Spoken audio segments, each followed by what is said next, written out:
Patrice Lumumba, vous êtes leader du MNC, du mouvement national congolais. Quels sont les objectifs de ce mouvement? Nous poursuivons 3 objectifs bien précis.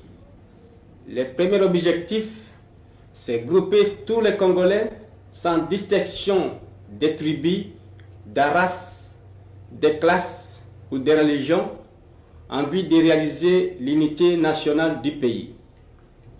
Deuxième objectif, c'est initier les Congolais à la vie politique. Et le troisième objectif, c'est réaliser l'indépendance du Congo et constituer un État démocratique moderne, assurant à tous les citoyens le bien-être, la paix sociale et la liberté. Vous parlez d'indépendance. La chose est acquise depuis la déclaration gouvernementale du 13 janvier dernier. Je crois que tous les partis politiques congolais ou toutes les associations politiques mettent l'accent sur cette indépendance. Mais tout de même, quelque chose vous sépare des autres partis. Vous n'avez pas comme objectif une date précise à cette indépendance? Évidemment, la Belgique a reconnu les droits du Congo à l'indépendance. Il ne suffit pas de reconnaître notre vocation à l'indépendance. Il nous faut des actes concrets.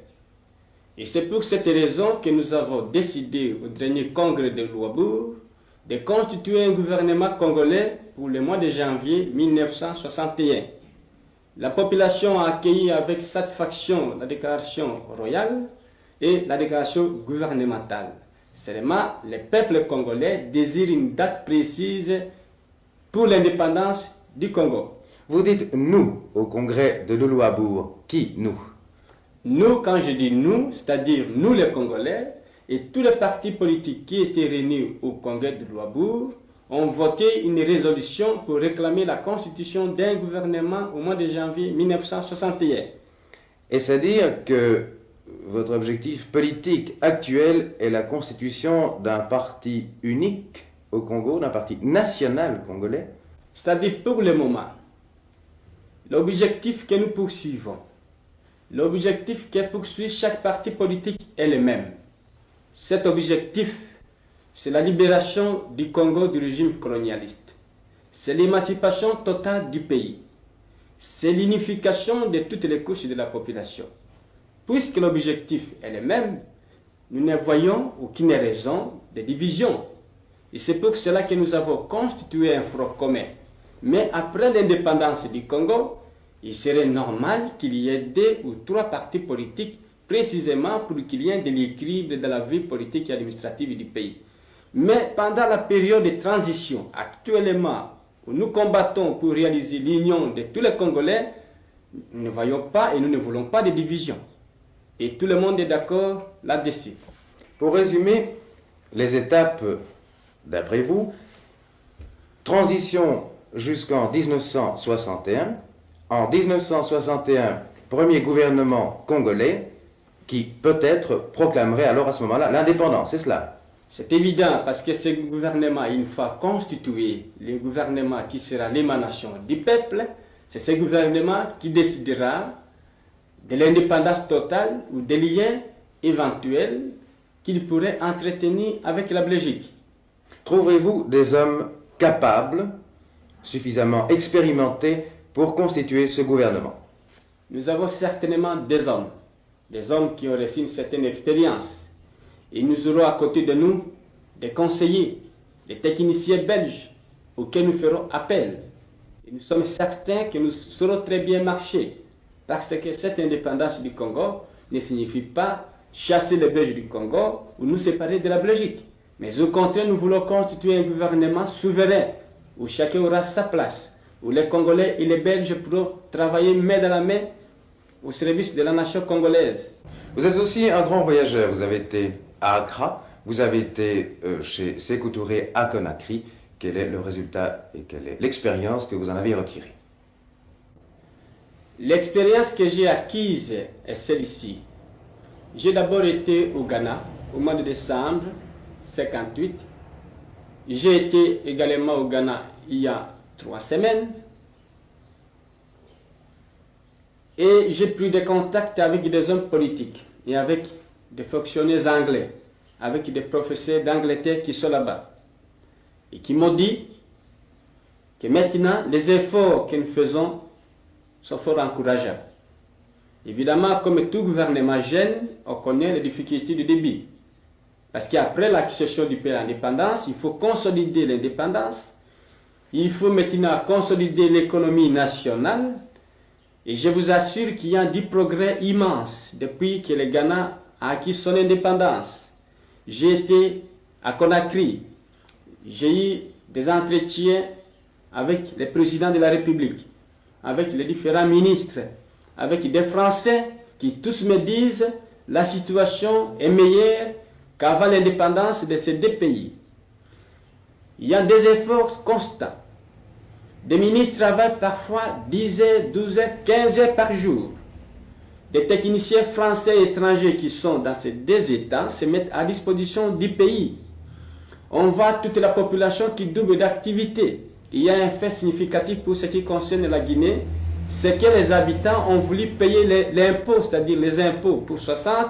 Ils ont voulu payer en 59 en disant « Nous aurons la honte de voir que notre gouvernement a des difficultés au point de vue financier. » Et je pense que l'expérience de ces deux États, où on croyait peut-être qu'ils allaient rejeter l'Occident ou rejeter toute la collaboration, au contraire, ils ont fait appel aux Anglais, aux Français, qui sont revenus au pays. Et dans beaucoup de ministères, j'ai vu des demandes qui émanaient de plusieurs techniciens français et anglais qui demandaient de revenir au pays. Et je suis convaincu qu'en faisant la même expérience au Congo, nous pourrons sauver l'amitié entre la Belgique et le Congo, et entre les Belges qui sont installés au Congo et les nationaux. Ceci m'amène à vous poser la question des intérêts et des investissements belges au Congo. Seront-ils assurés et seront-ils en sécurité? Nous assurons la sécurité aux intérêts belges et aux capitaux étrangers au Congo. Parce que même après l'indépendance du Congo, nous aurons encore besoin de l'apport financier, scientifique et technique de la Belgique. Et comme nous aurons besoin de ces capitaux, il est indispensable que le gouvernement congolais accorde toutes les garanties voulues à ces investissements étrangers. Et c'est notre souci, c'est notre préoccupation. Vous avez vu des milieux financiers en Belgique lors de votre séjour? J'ai rencontré différents milieux financiers. Je me suis entretenu avec eux. Et de ces entretiens, il est ressorti cette idée, c'est que tout le monde commence à avoir clair, c'est que l'indépendance que nous sollicitons n'est pas dirigée contre la Belgique ou contre les intérêts des Belges qui sont au Congo, mais au contraire, nous voulons que le pays accède à l'indépendance et nous allons accorder toutes les garanties nécessaires à ces investissements. Et ces milliers m'ont assuré de leur sympathie, de leur appui le plus total. Ils ont vu clair, ils savent que nos sentiments sont nobles et maintenant j'ai l'impression que les doutes, les appréhensions, les inquiétudes, la méfiance même qu'on voyait depuis ces dernières semaines vont s'aplanir dans les mois à venir. Une question encore. Vous allez partir incessamment demain jeudi. Quelles sont les impressions que vous avez recueillies au cours de votre séjour en Belgique? Au cours de mon séjour en Belgique, j'ai rencontré la plus grande compréhension dans différentes couches de la population belge. Je suis encouragé et je suis certain que cette coopération va nous aider dans les mois à venir pour la solution de nos problèmes. Je profite de mon passage à Bruxelles pour rendre un particulier hommage à Sa Majesté le roi Baudouin. Sa Majesté a sanctionné la déclaration gouvernementale et le message royal a été accepté, accueilli avec enthousiasme au Congo. Si Léopold II est considéré comme le roi bâtisseur qui a permis à la Belgique d'avoir une colonie au Congo, Sa Majesté le roi Baudouin doit être considéré comme le roi libérateur qui aura permis au Congo d'obtenir son indépendance.